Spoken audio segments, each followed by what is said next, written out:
پر پورے waste bank میں ایک چیک پوسٹ کا نیٹ ورک قائم کیا، اور یہ جو چیک پوسٹ کے نیٹ ورکس ہوتے ہیں یہ بیسیکلی ایک اس پر پھر بورڈ بھی اگر آپ لگا دے، پشتو میں وہاں پر ہمارے علاقے میں ہوتا تھا، اس پر بورڈ لگا ہوتا تھا، اس پہ لکھا ہوتا تھا کہ رکیے ورنہ گولی مار دی جائے گی۔ روزانہ these check post were the sites of everyday violence. Check post پر تو روزانہ everyday sites of everyday violence, وہاں پر تو روزانہ لوگوں کے ساتھ تشدد ہوتا ہے، آپ روزانہ لوگوں سے انٹروگیشن کرواتے ہیں، آپ روزانہ لوگوں کی انٹریاں کرواتے ہیں، اور اس چیک پوسٹ کے نظام کو ایک سسٹمیٹیکلی بنایا گیا اور وہاں پر ہمارے اکانومی کو تباہ کیا گیا، ہماری موبلٹی روک دی گئی۔ ہم اپنے گھر سے بازار جاتے تھے تو 15 چیک پوسٹ کون کراس کرے گا؟ تو ایک پورا قسم کا نظام تھا۔ ایک تو میں پہلے یہ کہوں گا کہ یہ جو سینئر صحافی وغیرہ تھے، انہوں نے کبھی بھی زحمت نہیں کی ہے کہ یہ کبھی آئے، کبھی ان علاقوں میں گھومے اوپر سے، کیونکہ اگر کوئی جہاز میں بیٹھ کر اوپر سے لوگوں کو دیکھے تو اس کو سمجھ نہیں آتی نا، تو اس طرح نہ کبھی یہ آئے ہیں، نہ کبھی انہوں نے تو وہاں پر بس ایک دہشت گردی کا نام لگا دیا گیا، اور اس کے بعد نہ پوچھا گیا کہ یہ کیا ہو رہا ہے، کون کر رہا ہے اور کیا کیا ہے۔ ہمیں پتہ ہے کہ کچھ لوگوں کا دال کھاتے تھے، آج کل وہ دال نہیں کھاتا، آج کل وہ مٹن، گوشت اور باربیکیو کھاتے ہیں اس جنگ کی وجہ سے۔ تو ہمارا بات بھی ہے، اور دوسری بات یہ ہے کہ تو مارکس نے ایک اورینٹلزم میں کتاب لکھی تھی، ایڈورڈ سعید نے، اس نے وہ پہلے پیج پہ یہ لکھا تھا، مارکس کی ایک کوٹیشن ڈالی تھی کہ those who cannot represent themselves must be represented. ابھی تک تو ہمیں تو کسی نے پہلے تو یہاں پر انگریز آیا، اس نے 200 سال ہمیں سیاست کرنے کی اجازت نہیں دی۔ FCR کے اندر آپ سیاست نہیں کر سکتے، آپ پولیٹیکل پارٹی نہیں کر سکتے، آپ پروٹیسٹ نہیں کر سکتے۔ اس کے بعد وہی چیز جاری رہی کہ اگر میں وہاں پر پروٹیسٹ کرتا ہوں، ابھی بھی آپ دیکھیں کہ یہ جو ان حکومت نے تو کہہ دیا ہے کہ وہ ختم ہو گیا ہے، KP فاٹا کے ساتھ مرج ہو چکا ہے، لیکن ابھی بھی وہاں پر گورنر راج ہے، ابھی بھی وہیں جو سسٹم پہلے تھا وہیں موجود ہے۔ اس پر انہوں نے ایک انٹرم ریگولیشن بھی آیا تھا جس کو پشاور ہائی کورٹ نے وہ کر دیا تھا، کینسل کر دیا تھا۔ نہ ابھی فاٹا میں لالسنس کا ایک نظام انہوں نے بنایا ہوا ہے، اس کی اپنی ایک اقتصاد ہے، جہاں پر بھی ہم کہتے ہیں کہ جہاں پر بھی وسائل ہوتے ہیں، جہاں پر بھی منرلز ہوتی ہے، وہاں پر اس قسم کی تھریٹس بنائی جاتی ہے، اس قسم کا غیر یقینی صورتحال بنائی جاتی ہے تاکہ پھر وہاں سے جو منرلز کی ایکسٹریکشن ہے وہ آسان طریقے سے ہو اور بس چلے جائے، پھر اس کا کوئی اکاؤنٹیبلٹی نہ کرے کہ یہ کون کھا رہا ہے اور کدھر یہ چیزیں جا رہی ہے۔ تو یہ نہیں ہے ہمارے اوپر، ویسے یہ اس میں پٹھان بیچارے کو انوالو کیا ہوا ہے کہ یہ ہے یہ ہے۔ بھائی ہم تو نہ پہلے اگر تعلیم کی تو اس میں کوئی بات ہی نہیں ہے۔ آج کل جتنے میں کہتا ہوں تعلیم یافتہ لوگوں کا جتنا وہ انٹلیکچوئل ڈسانیسٹی کا شکار ہے، اتنا جو جس نے نہیں پڑھا وہ اتنا انٹلیکچوئل ڈسانیسٹی کا شکار نہیں ہے۔ ہمیں پتہ ہے کہ ہم روزانہ جھوٹ کی بنیاد پر زندگی گزار رہے ہیں، جو سچ ہے اس کو بول بھی نہیں سکتے۔ صرف آپ اس کو دیکھیں، یہ جو BRT کا پروجیکٹ پشاور میں تھا، کل بھی اس نے ایک خاتون کو کچالا ہے، اس کے پہلے 2-3 مزدور مر گئے ہیں، پورے پشاور کا برا حال کیا ہوا ہے اور کوئی پوچھنا والا ہی نہیں ہے۔ آپ دیکھ رہے ہیں کہ FW and LC are the big multinationals. They have literally occupied everything: roads, construction, transport, logistics. ہر چیز ان کے قبضے میں۔ عام لوگ کیا کریں؟ عام لوگوں کے پاس تو کوئی اقتصاد ہی نہیں ہے، معیشت ہی نہیں ہے، کوئی ایکٹیویٹی نہیں ہے کاروبار کی۔ تو یہ بات ہے کہ پشتونوں کے ساتھ یہ جو جس قسم کا رویہ یہ آج سے تو نہیں ہے۔ ہم نے دیکھا تھا کہ جب پاکستان بننے کے بعد بابڑا میں 700 بندوں کو کس نے قتل کیا، کس بنیاد پر قتل کیا گیا؟ اس کی آج تک GIT بنی ہے، آج تک اس کی کوئی انویسٹیگیشن ہوئی ہے؟ اس کے بعد یہ عرصہ کنٹینیو رہا اور ابھی تک یہ جو سلسلہ ہے جاری ہے۔ ابھی بھی ہم دیکھ رہے ہیں کہ ہمارے علاقوں میں کلیئر کٹ ٹارگٹ کلنگ ہو رہی ہے۔ ہمارے علاقے میں اگر آپ سیاسی ورکر ہے تو آپ کی جان کو انتہائی خطرہ لاحق ہے، اور آپ اگر جرنلسٹ ہے، لیکن جرنلسٹ ایسے نا کہ آپ کوئی صحیح بات کرتے تو آپ کو خطرہ لاحق ہے۔ اور ابھی آپ دیکھیں کتنے جرنلسٹ گئے، انہوں نے زحمت کی ہے کہ یہ بکاخیل IDPs کیمپ گئے ہوں کہ وہاں پر صرف انٹری تو کرے، اندر دیکھے تو صحیح، وہاں پر کسی کو اندر جانے کی اجازت نہیں ہے بکاخیل IDP کیمپ میں۔ ابھی آپ فاٹا علاقے جاتے ہیں تو ایجنسیوں پہ انٹر ہوتے ہیں، بڑے بڑے گیٹ بنائے ہوئے ہیں جس طرح کہ آپ کسی گیریزن ٹاؤن میں انٹر ہو رہے ہیں۔ یہ کس قسم کا سلوک ہے؟ ہم نے تو کبھی نہیں دیکھا کہ باقی شہروں میں اگر ہم انٹر ہوتے ہیں تو اس قسم کے بڑے بڑے گیٹ لگائے ہوئے ہیں، اس پر باب امن لکھا ہوا ہے. ایک ریشیل ڈسکریمنیشن، ایک ریشیل پروفائلنگ، یہ جو ہماری پشتونوں کی کرمنلائزیشن ہوئی ہے، اس کی اپنی ایک اقتصاد ہے. ہمیں خواہ پہ کرمنلائز نہیں کیا ہوگا، اس پر بہت پیسے لوگوں نے کمائے ہیں. اس قسم کی چیزیں ہیں جس کے بعد آپ خود دیکھیں کہ پورے اس میں ایک آپریشنز کے علاوہ مطلب کس قسم کا سلوک ہمارے ساتھ نہیں کیا گیا. مطلب آپ ہمیں یہ بتائیں کہ کس قسم کا وہ نہیں کیا گیا. اور دوسرے کہتے ہیں کہ مطلب یہ تعلیم وغیرہ. ابھی بھی میں آپ کو کہتا ہوں ہمارے علاقے میں کچھ بھی نہیں ہے. وہاں پر اقتصادی ایکٹیویٹی، اکنامکس کچھ نہیں ہے. لوگ انتہائی ٹینشن، ڈپریشن کا شکار ہے. آپ لوگ صرف، میں آپ لوگوں کو کہتا ہوں کہ آپ لوگ صرف چلے جائیں ڈبگیری گارڈن، چلے جائیں پشاور میں جہاں پر ہسپتال وغیرہ، وہاں پر آپ صرف دیکھیں لوگوں کی وہ تو دیکھیں کہ کتنے زنانہ بچے مرد فاٹا پشتونوں سے آتے ہیں جو تباہ و برباد ہے اور جن کو ذہنی ڈپریشن اور صرف یہ ٹیبلٹس اور گولیاں ان کے اوپر اتنی انہوں نے گولیاں اٹھائی ہوتی ہے.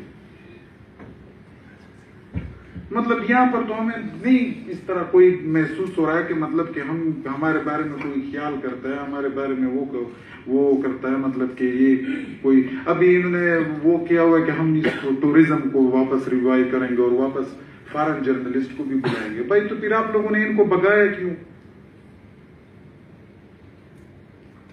تو یہ ہے کہ پشتونوں کے ساتھ یہ بہت غلط سلوک ہو رہا ہے اور ان کی بہت غلط ریپریزنٹیشن ہو رہی ہے. اس طرح ریپریزنٹیشن ہو رہی ہے کہ وہاں پر میں ایک تو ہمارے علاقوں میں انگریز سرکار نے ملکی سسٹم راج کیا تھا جو بہت آربیٹریری نظام ہے. وہ نہ ہمیں ریپریزنٹ کرتا تھا، بس وہ جو ہے نا وہ کک اینڈ بیکس پہ تھا کہ میں آپ کے ساتھ تھوڑا مینیپولیشن پہ تھا کہ پولیٹیکل ایجنٹ اس کے ساتھ ڈیل کرتا تھا اور بس مسئلہ ختم. ابھی بھی اسی طرح ہے. مطلب ہمیں تو اپنے عام جو لوگ ہیں نا یہ اب خود اپنے آپ کو ریپریزنٹ کرنے آئے ہوئے ہیں. وہ کہہ رہے ہیں کہ ہم اپنے آپ کو خود ریپریزنٹ کریں گے کیونکہ ہماری بات تو کوئی سنتا ہی نہیں ہے. تو یہ ہے کہ مطلب ہمارے ساتھ نہ کبھی کسی نے GIT بنائی ہے، نہ کبھی ہماری وہاں پر جوڈیشری نے، کبھی سپریم کورٹ نے کبھی وہ کیا ہے. ہمیں یہ پتہ نہیں ہے کہ ہمیں 70 سال یہ کہا جا رہا ہے کہ ملک جو ہے نا وہ نازک صورتحال سے گزر رہا ہے. اس نازک صورتحال میں تو ہماری تباہی اور بربادی ہو گئی ہے. ہمارے اسکولوں اور کالجوں میں روزانہ ملٹری ڈرلز ہوتی ہے. اب آسین صاحب بیٹھے، اس دن اسلامک کالج میں ملٹری ڈرلز ہو رہی تھی. باقی تو ہم نے کبھی بھی نہیں دیکھا کہ لاہور میں یا نسٹ میں یا لمز یونیورسٹی میں ملٹری ڈرلز ہو. یہ ہمارے اسکولوں کالجوں میں ملٹری ڈرلز کیوں ہوتی ہے؟ جب بھی انڈیا کے ساتھ کوئی مسئلہ ہوتا ہے تو سارے پشتونوں کے کالجوں یونیورسٹی میں لوگ نکل آتے اور کس قسم کا اشتعال انگیز ماحول بنا دیتے ہیں. تو اگر ریاست ہے اس طرح کے، وہ اس کا یہ کام ہے. تو عام لوگوں کا تو اس میں آنا اور پھر اس قسم کی ریٹورکس میں شامل ہونا یہ تو سراسر نا انصافی ہے. مطلب اس طرح کی ماحول بنانا، بار بار موب کو ہمیشہ تیار کیا ہوا رکھا ہوتا ہے کہ بس ابھی بھی دیکھو، ابھی یہ جو NLC FW ہے نا سارا پشتونخوا ان کو ٹیکے پہ دیا ہوا ہے.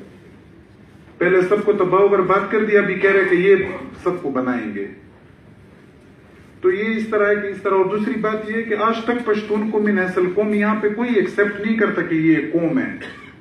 ہمیں کبھی ہماری ایک سیاسی تنظیم کو بھی ایکسپٹ نہیں کیا گیا. آج بھی اگر ہم پولیٹیکل ایکٹیویٹیز کرتے ہیں تو ہمیں کرمنلائزڈ کیا جاتا ہے.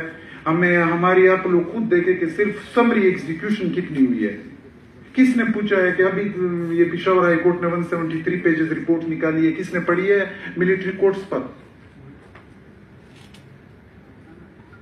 روزانہ کی بنیاد پر اس قسم کا وائلنس ہوتا ہے. مطلب اتنا وائلنس ہو چکا ہے کہ مزید وائلنس کو کرنے کے لیے ان کو مزید وائلنس کرنا پڑتا ہے تاکہ یہ چیز اسی طرح رہے. مطلب یہ کب تک؟ مطلب ہم تو اب یہ سلسلہ جو ہے نا یہ تو ہم نے PTM کی، یہ جو PTM ہے اس نے تو ایک ڈیمانڈ کی ہوئی ہے، truth and reconciliation commission demand کی ہوئی ہے کہ بھائی سچ بتایا جائے، اس کے بعد ہم ریکنسیلیشن کریں گے کہ ہوا کیا ہے. ہمارے علاقوں میں آج مائنز پٹ رہے ہیں، چھوٹے بچوں کے منہ پٹ رہے ہیں. مطلب اتنے لینڈ مائنز آپ لوگوں کے پاس. آپ لوگ جو کہتے ہیں کہ ہم سینئر جرنلسٹ ہیں، تو آپ میں کبھی گئے ہیں کہ یہ مائنز اربن سینٹرز میں کون مائنز پلانٹ کرتا ہے؟ یہ تو دشمن کے علاقے میں بھی آج کل کوئی پلانٹ نہیں کر سکتا. مطلب اتنا دنیا، اگر ہم سیولائزیشن کی بات کرتے ہیں تو دشمن کے علاقے میں بھی کوئی مائنز نہیں وہ کر سکتا. آج بھی ہمارے علاقے میں روزانہ مائنز ہے، نہ کبھی ہم نے ٹی وی پہ دیکھا ہے کہ اس طرح مائنز پٹ رہے ہیں، نہ کبھی اخبار میں آیا ہے. ہاں اخباروں میں یہ آتا تھا 20 سال کے آج وزیرستان میں، فاٹا میں، باجاوڑ میں، خیبر میں، سوات میں اتنی دہشت گردی ہے اور اتنے دہشت گرد مارے گئے ہیں. اس قسم کی کانفرنس ہم نے بہت زیادہ دیکھی جب سے ہمارے فاٹا کے اوپر یہ آپریشن شروع ہو گئے، تو ایک قسم کا یہ سیمینار کا بھی سلسلہ شروع ہو گیا. آج بھی ہم کہتے ہیں کہ ہماری سیاسی تنظیم کو ایکسپٹ کیا جائے گا. ہم یہ ڈیمانڈ بھی کرتے ہیں، ریکویسٹ بھی کرتے ہیں کہ ہماری سیاسی تنظیم کو ایکسپٹ بھی کیا جائے. اس کو جو یہ انسانوں کا یہ بیسک ہیومن رائٹس میں ہے کہ آپ کے پولیٹیکل رائٹس ہوں گے. ہم نے بہت زیادہ غلام وقت گزارا ہے اور ہمیں بہت زیادہ ڈسپوزسڈ کیا گیا ہے مختلف بہانوں سے. Various pretexts were used to dispossess us from our towns, from our villages. اور ادھر شہروں میں پھر آتے ہیں، پھر ایک اپنی وہ ڈپکشن کرتے ہیں کہ پشتون تو اس طرح ہے، پشتون مطلب ایک قسم کا عجیب وہ بنایا ہوا، اس کی اپنی ایک اکانومی ہے.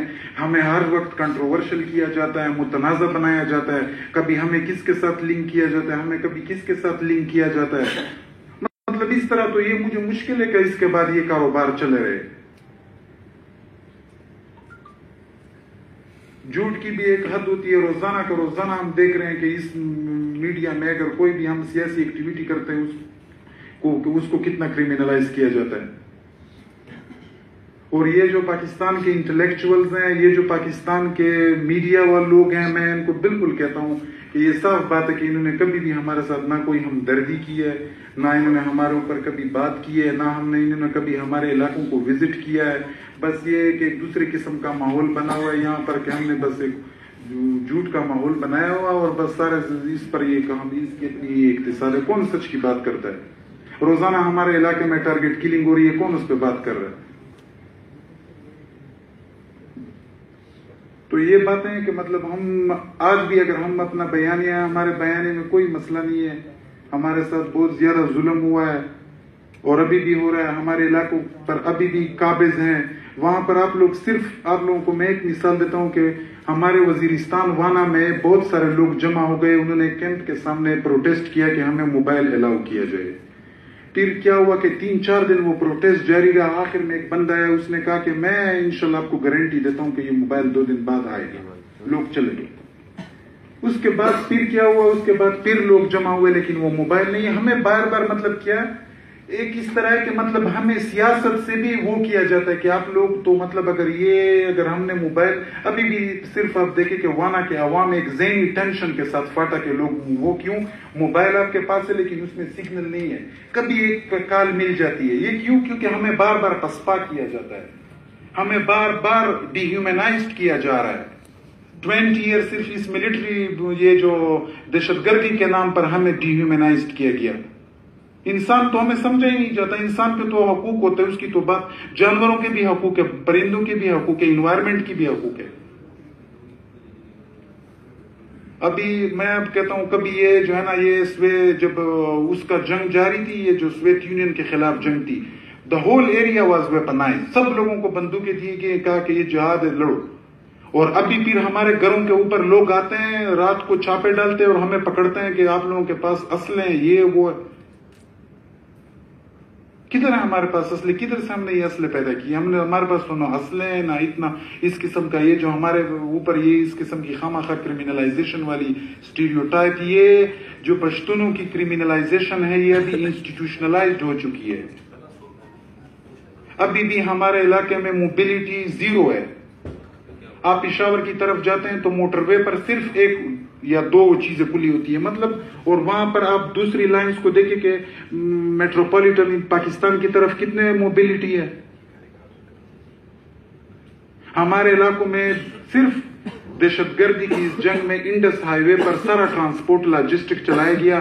لیکن آج آپ لوگ دیکھیں انڈس ہائی وے کو، اس پر روزانہ ایکسیڈنٹ ہوتی ہے، 15 بندے مرتے ہیں، 20 بندے مرتے ہیں. لیکن صرف اس پر کیا ہے کہ اس کو اس لیے نہیں بنایا جا رہا تھا کہ ان علاقوں میں اسی طرح ڈسکنٹینیوٹی رہے، اس طرح مطلب حالات رہیں جس طرح کے بلوچستان کے حالات، اور یہ اس طرح اس ایریا کو ہے. تو ہم کہتے ہیں کہ بھائی یہ جو پیریفری ہے، اس پیریفری پر آپ لوگ ذرا رحم کرو.